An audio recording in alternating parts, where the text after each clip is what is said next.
الحمد للہ نحمده ونستعینه ونستغفره ونؤمن به ونتوکل علیہ نعوذ باللہ من شرور انفسنا ومن سیئات اعمالنا من یهده اللہ فلا مضل له ومن یضللہ فلا ہادی له ونشهد ان لا الہ الا اللہ وحدہ لا شریک له ونشهد ان محمدً عبدہ ورسولہ خیر الورا اما بعد۔ قابل احترام حاضرین، بزرگوں، ماؤں، بہنوں، بیٹی اور بیٹوں، السلام علیکم ورحمۃ اللہ وبرکاتہ۔ ہر شخص، ہر گروہ، ہر جماعت اور ہر امت کا ایک مقصد ہوتا ہے۔ حالات کیسے ہی کیوں نہ ہو، نشیب و فراز کیسے ہی کیوں نہ ہو، اور مشکلات و مصائب کیسے ہی کیوں نہ ہوں، فرد، گروہ اور امت کے لیے ضروری ہے کہ وہ اپنے مقصد وجود سے اپنے آپ کو وابستہ رکھے، اپنی نصب العین کو کبھی نہ بھولے۔ نصب العین کا لفظ، نصب گاڑ دینا، عین آنکھوں کے سامنے، کیپنگ بیفور مائنڈس آئی، ہمیشہ نگاہوں کے سامنے رہے۔ امت مسلمہ کا بھی ایک مقصد ہے، ہر فرد کی ذمہ داری ہے، ہر مسلمان کی، مرد کی، عورت کی، سوچنے سمجھنے والے انسان کی، اور بحیثیت مجموعی پوری امت کی، کہ وہ اس مقصد کو ہمیشہ اپنے سامنے رکھے۔ قرآن مجید کے مختلف مقامات کا جائزہ لیں تو معلوم ہوتا ہے، فرماتا ہے اللہ تعالیٰ، نبی کریم صلی اللہ علیہ وسلم کو کیوں مبعوث کیا گیا؟ هو الذی ارسل رسولہ بالہدی ودین الحق لیظہرہ علی الدین کلہ وکفی باللہ شہیدا۔ یہ اللہ تبارک و تعالیٰ ہے جس نے اپنے رسول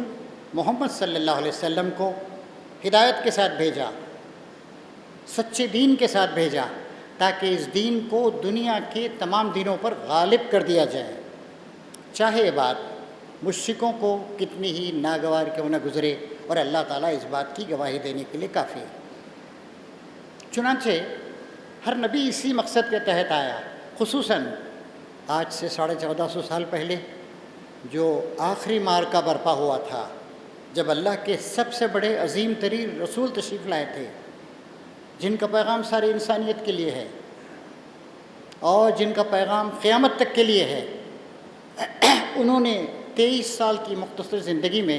اللہ تعالیٰ کے دین کو نہ صرف یہ کہ جزیرہ نما عرب پر غالب کر دیا، بلکہ ایسا انتظام کیا، امت مسلمہ کی اس طرح تنظیم کی، اسے آرگنائز کیا کہ قیامت تک امت اس کام کو انجام دیتی رہے۔ کبھی کبھی لوگ حالات سے، ریورسز سے مایوس ہو جاتے ہیں، لیکن اگر ہمارا اصل مقصد وجود، امت کا مقصد، ہمارا فرض منصب بھی ہمیں یاد رہے تو ہم کبھی مایوس نہیں ہوں گے اور ہمیشہ کوشش کرتے رہیں گے، جد و جہد کرتے رہیں گے۔ قرآن مجید کے صفحات کو کھول کے دیکھیے، سورہ حج کا مطالعہ کیجیے، آخری 2 آیات میں اللہ تعالیٰ ارشاد فرماتا ہے، اعوذ باللہ من الشیطان الرجیم، وجاہدوا فی اللہ حق جہادہ هو اجتباکم وما جعل علیکم فی الدین من حرج ملۃ ابیکم ابراہیم هو سماکم المسلمین من قبل وفی ھذا لیکون الرسول شہیدا علیکم وتکونوا شہداء علی الناس فاقیموا الصلاۃ وآتوا الزکاۃ واعتصموا باللہ هو مولاکم فنعم المولا ونعم النصیر۔ جد و جہد، صحیح و کوشش کرو اللہ تعالیٰ کے راستے میں، جیسے کہ جد و جہد کرنے کا حق ہے۔ اس نے تمہیں چن لیا ہے اپنے کام کے لیے، اور تمہارے لیے اس دین میں کسی قسم کی تنگی نہیں رکھی، اور قائم ہو جاؤ اپنے باپ ابراہیم کے دین پر۔ اللہ تعالیٰ نے اس سے پہلے بھی تم کو مسلم ہی کا نام دیا ہے، یعنی نبی کریم صلی اللہ علیہ وسلم سے پہلے جو انبیاء اکرام تشریف لائے، ان کی امتیں جو برپا ہوئیں اس وقت بھی وہ فی حاذا، اور اس قرآن مجید میں بھی یہی نام رکھا اللہ تعالیٰ نے، مسلم کا نام، فرما بردار کا نام تم کو دیا ہے۔ لِيَكُونَ الرَّسُولُ شَهِيدًا عَلَيْكُمْ وَتَكُونُوا شُهَدَاءَ عَلَى النَّاسِ، تاکہ رسول تم پہ گواہ ہوں اور تم دنیا جہان کے تمام لوگوں پر، تمام ملتوں پر، تمام قوموں پر گواہ ہو، اسلام کی گواہی دو۔ لہٰذا نماز قائم کرو، زکوٰۃ ادا کرو، اور اللہ تعالیٰ سے وابستہ ہو جاؤ، دامن تھام لو اس کا۔ ہوا مولاکم،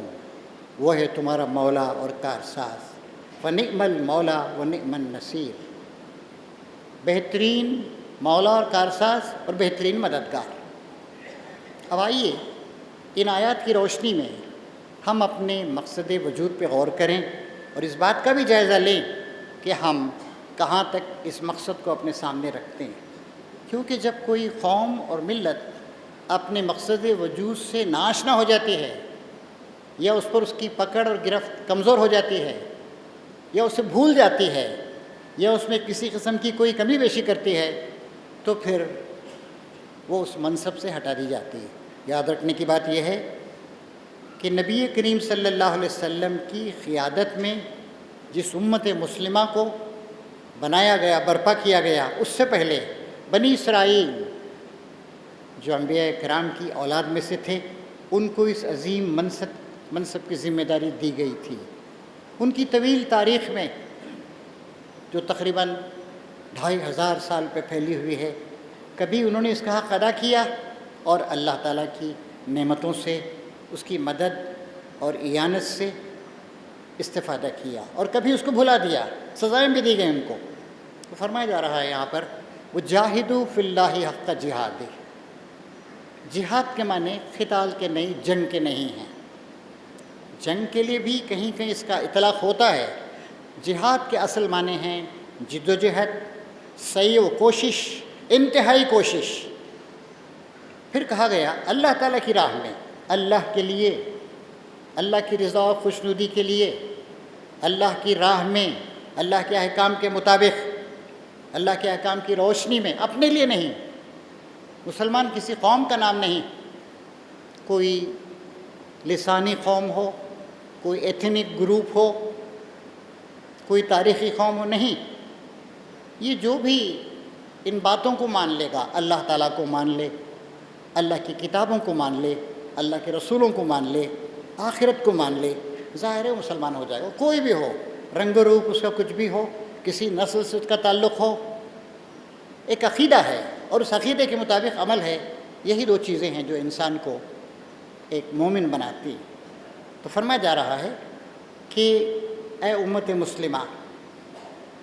اے وہ امت جس کو آخری امت کے طور پہ برپا کیا گیا ہے، جس کی تربیت فرمائی سیدنا محمد صلی اللہ علیہ وسلم نے،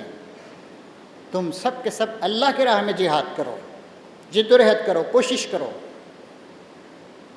جہاد کا سب سے پہلا مخاطب انسان کا اپنا نفس ہے، اپنی ذات، اپنی شخصیت۔ چنانچہ فرمایا نبی کریم صلی اللہ علیہ وسلم نے، المجاہد من جاہد نفسہ فی طاعت اللہ، مجاہد وہ ہے جو اپنے نفس سے، اپنی خواہش نفس سے لڑتا ہے اللہ تعالیٰ کا اسے مطیع فرمان بنانے کے لیے۔ ایک موقع پر نبی کریم صلی اللہ علیہ وسلم کسی جنگ سے واپس تشریف لا رہے تھے، تو اس وقت آپ نے کہا اب تم ایک چھوٹے جہاد سے بڑے جہاد کی طرف لوٹ رہے ہو۔ صحابہ کرام نے پوچھا یا رسول اللہ یہ بڑا جہاد کیا ہے؟ آپ نے کہا بندے کا اپنی خواہشات نفس کو، اپنی مرضیوں کو اللہ تعالیٰ کی مرضیوں کا تابع بنا دینا۔ چنانچہ سب سے پہلے ہم مخاطب ہیں، ہمارے اہل و عیال مخاطب ہیں،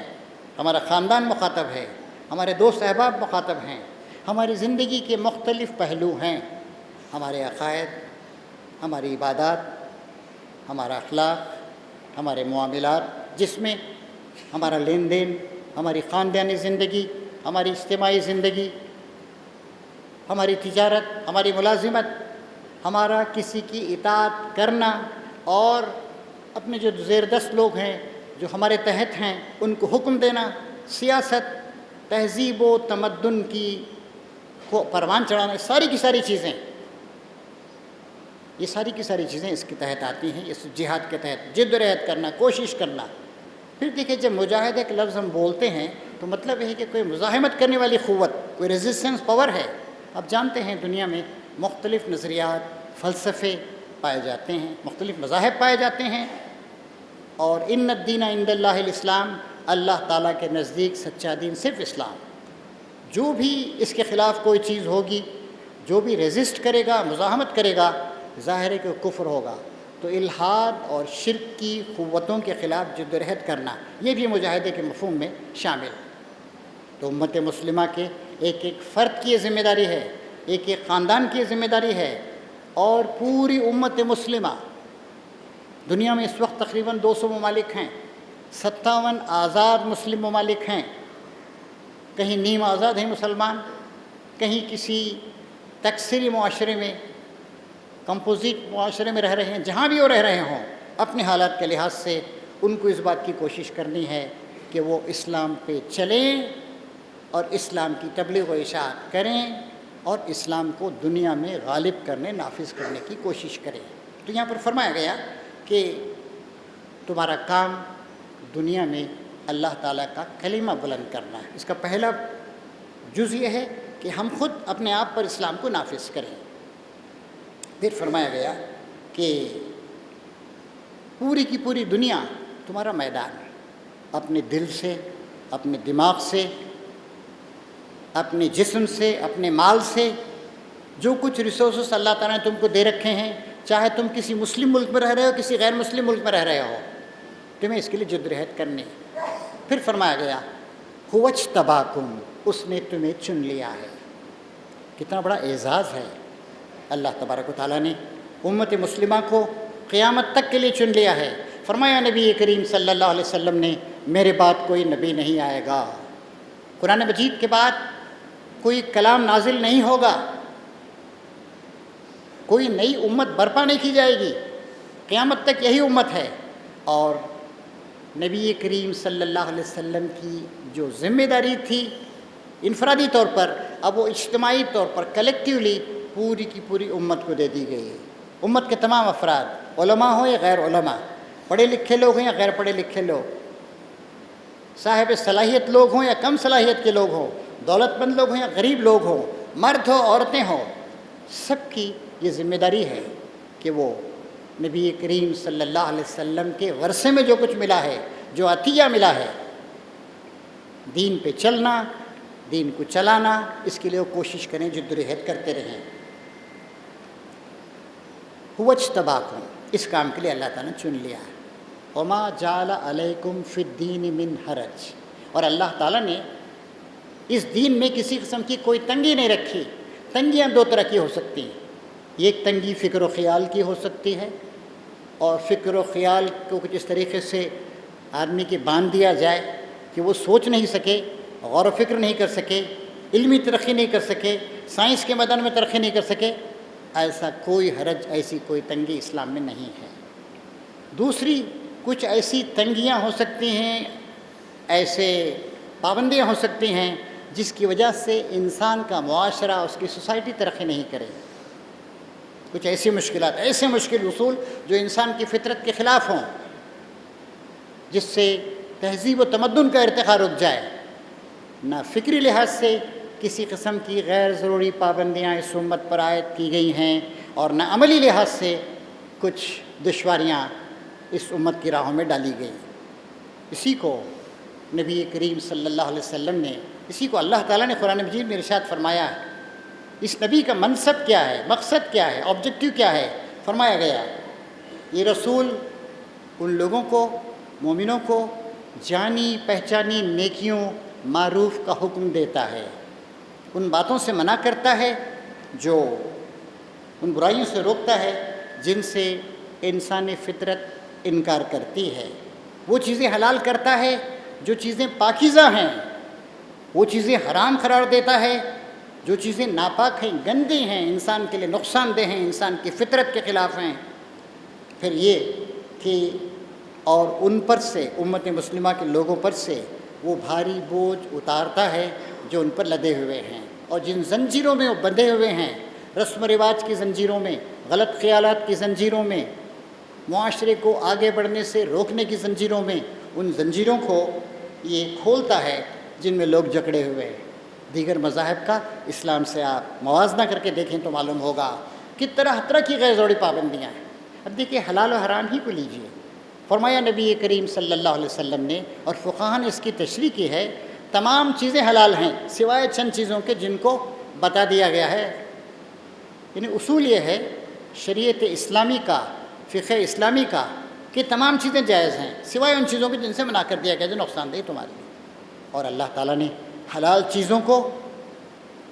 اللہ تعالیٰ نے پاکیزہ چیزوں کو حلال کیا ہے، اور خراب چیزوں کو، نقصان دہ چیزوں کو کسی فرد کے لیے، اس کی عقل کے لیے، اس کی زندگی کے لیے، اس کی ترقی کے لیے، سماج کے لیے نقصان دہ ہیں، ایسی چیزوں کو حرام کیا ہے۔ کتنی بڑی اللہ تعالیٰ کی مہربانی۔ جو بھی خراب چیزیں ہیں، مثلاً بدکاریاں ہیں، آشنائیاں ہیں، گندے کام ہیں، بد نظریاں ہیں، انسان کی زندگی میں فساد برپا کرتی ہیں، یا سود ہے، رشوت ہے، بے ایمانی ہے، جھوٹ ہے، ان سب کو حرام کر دیا گیا۔ اسی طریقے سے نشہ آور چیزیں ہیں، جوا ہے، جن سے انسانی زندگی برباد، بتا دیا اللہ تعالیٰ نے کہ یہ ساری کی ساری چیزیں حرام ہیں۔ اور کچھ مزید چیزوں کو نبی کریم صلی اللہ علیہ وسلم نے اس کی تشریح کرتے ہوئے بتایا۔ تو یہ اللہ تعالیٰ کی بہت بڑی مہربانی ہے کہ اللہ تعالیٰ نے اسلام کے معاملے میں، دین کے معاملے میں، عمل کے معاملے میں ہم پر کوئی تنگی نہیں رکھی۔ وما جعل علیکم فی الدین من حرج ملت ابیکم ابراہیم، اپنے باپ ابراہیم کی ملت پر قائم ہو جاؤ۔ تمام انبیاء کرام کی ایک ہی ملت، فرمایا اللہ تعالیٰ نے ان ھذہ امتکم امۃ واحدہ وانا ربکم فاعبدون۔ انبیاء کرام کا ذکر کرنے کے بعد فرمایا یہ تمہاری ملت، تمہاری امت ایک امت ہے، آدم علیہ السلام سے لے کر محمد صلی اللہ علیہ وسلم تک، اور میں تمہارا رب ہوں، میری عبادت کرو۔ ایک اور جگہ فرمایا کہ مجھ سے ہی ڈرو، میری عبادت کرو، مجھ سے ہی ڈرو۔ تمام انبیاء کے نام، ابراہیم علیہ السلام کا نام خصوصاً اس لیے لیا گیا کہ ابو الانبیاء ہیں۔ جب انسانیت ترقی کرتے کرتے ایک خاص دور میں داخل ہوئی، اس وقت ابراہیم علیہ السلام نبی کریم صلی اللہ علیہ وسلم سے تقریباً 2500 سال پہلے اور آج سے تقریباً 4100 سال پہلے تشریف لائے۔ دنیا کی بہت بڑی آبادی، تقریباً 225 کروڑ عیسائی، 225 کروڑ مسلمان اور 2-3 کروڑ یہودی، یہ سب کے سب ان کو اللہ تعالیٰ کا نبی، اپنا جد امجد اور اپنے لیے رہنما تسلیم کرتے ہیں۔ ملت ابیکم ابراہیم۔ پھر فرمایا اللہ تعالیٰ نے ہوا سماکم المسلمین من قبل وفی ھذا، اللہ تعالیٰ نے اس سے پہلے بھی تمہارا نام مسلم ہی رکھا ہے۔ چنانچہ جتنی بھی، چاہے نوح علیہ السلام کی امت رہی ہو، ابراہیم علیہ السلام کی امت رہی ہو، کسی بھی نبی کی، کسی بھی رسول کی امت رہی ہو، وہ سب کے سب امت مسلمات ہیں۔ وفی ھذا، اور قرآن میں بھی اللہ تعالیٰ نے تم کو مسلم ہی کہا ہے، نام ہی سے ظاہر ہوتا ہے فرما برداری، وفا شعاری، اطاعت گزاری، اپنے تن من دھن کے ساتھ اپنے آپ کو اللہ تعالیٰ کے سپرد کر دینا، اسی کا کلمہ پڑھنا، اسی سے ڈرنا، اسی کے آگے جھکنا، اسی کی عبادت کرنا، اسی سے مدد مانگنا، یہ ایک مسلم کا شعار ہونا چاہیے جو فرما بردار ہے۔ پھر اس کے بعد فرمایا من لیکون الرسول شہیدا علیکم وتکونوا شہداء علی الناس، ایسا کیوں کیا؟ اب ہماری طرف اللہ تعالیٰ کا خطاب ہے تاکہ رسول تم پہ گواہ ہوں اور تم دنیا بھر کے لوگوں پر گواہ ہو۔ نبی کریم صلی اللہ علیہ وسلم کا احسان عظیم ہے کہ آپ نے دنیا کے مال و دولت کو جمع نہیں کیا، اپنے لیے کوئی وائٹ ہاؤس یا تاج محل نہیں تعمیر کیا، کوئی قطب مینار نہیں بنوایا، جھونپڑی میں رہے اور انتقال فرمایا تو اس طرح انتقال فرمایا کہ اس دن جب کہ شمع رسالت کے پروانے بے چین تھے آپ کے چہرے انور کی زیارت کرنے کے لیے آپ کے انتقال کے بعد، تو آپ کے گھر میں وسائل کی اتنی کمی تھی کہ تیل بھی نہیں تھا کہ چراغ جلایا جا سکے۔ آخری دور میں آپ نے فرمایا کہ اللہ نے اپنے ایک بندے کو اس بات کا اختیار دیا کہ وہ دنیا اور آخرت دونوں میں سے کسی کو چن لے، اس نے آخرت کو ترجیح دی۔ اور پھر آپ نے فرمایا ہم انبیاء کا ورثہ علم ہے، ہم جو کچھ چھوڑیں گے وہ امت کا ہے، بیت المال میں داخل کر دیا جائے گا، ہمارا کوئی ورثہ نہیں ہے، ہمارے کسی عزیز کو، ہماری کسی بیٹی کو کچھ نہیں ملے گا، امت کا ہے، ہمیں کوئی مادی چیز نہیں چاہیے۔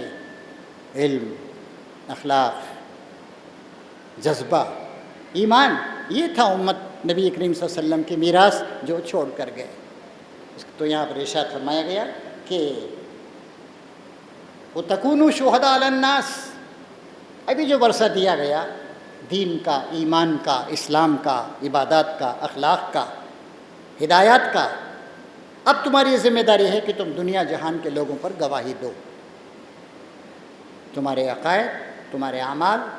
تمہاری سوسائٹی، تمہارے ممالک، پوری کی پوری امت مجموعی طور پر اپنی زندگی کے ہر گوشے سے، ہر پہلو سے اس بات کی گواہی دے دنیا کے لوگوں کے سامنے کہ یہی حق ہے، یہی صحیح، کوئی نبی نہیں آئے امت کو یہ کام انجام دینا۔ پھر آخر میں فرمایا کہ فَأَقِیمُوا الصَّلَاةَ وَآتُوا الزَّکَاۃَ، نماز قائم کرو۔ قیام صلاۃ قیام اسلام کا پہلا زینہ ہے۔ زکوٰۃ دو، جیب کو مسلمان بناؤ، پیسہ بھی تمہارا نہیں ہے، مال بھی اللہ تعالیٰ کی امانت ہے۔ وَاعْتَصِمُوا بِاللَّهِ، اللہ سے وابستہ ہو جاؤ، اللہ کا دامن تھام لو، اللہ ہی سے ڈرو، اللہ ہی کے آگے جھکو، اللہ ہی کا کلمہ پڑھو، اللہ ہی کے احکام پہ عمل کرو۔ لا طاعۃ لمخلوق فی معصیۃ الخالق، اللہ تعالیٰ کے احکام کے خلاف کسی کی کوئی اطاعت نہیں کی جائے گی۔ پھر آخر میں ارشاد فرمایا گیا کہ ہوا مولاکم فنعم المولا ونعم النصیر، یہ ہے تمہارا مولا، تمہارا کارساز، تمہارا مالک، نعم المولا،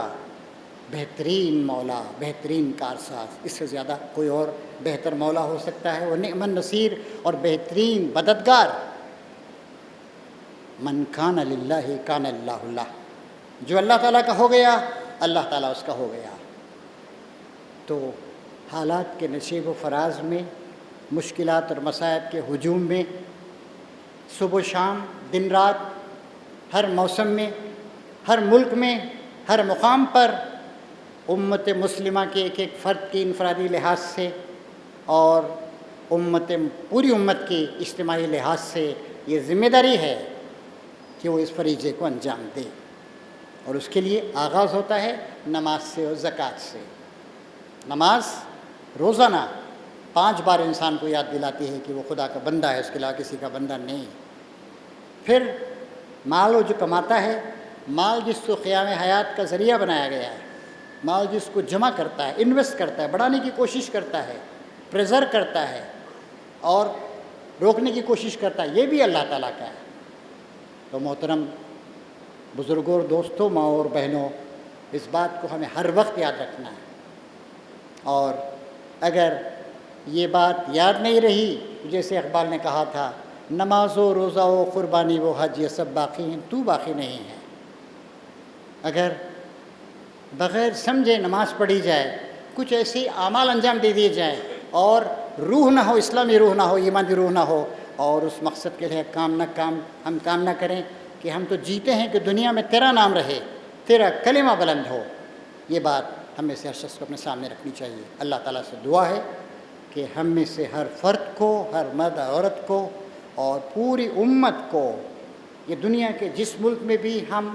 جو بھی وحدت اور یونٹ بنا کے رہ رہے ہیں، ہم سب کو اس بات کی توفیق عطا فرمائے کہ جئیں تو اللہ کے لیے، مریں تو اللہ تعالیٰ کے لیے۔ ربنا تقبل منا انک انت السمیع العلیم وتب علینا انک انت التواب الرحیم، وآخر دعوانا ان الحمد للہ رب العالمین۔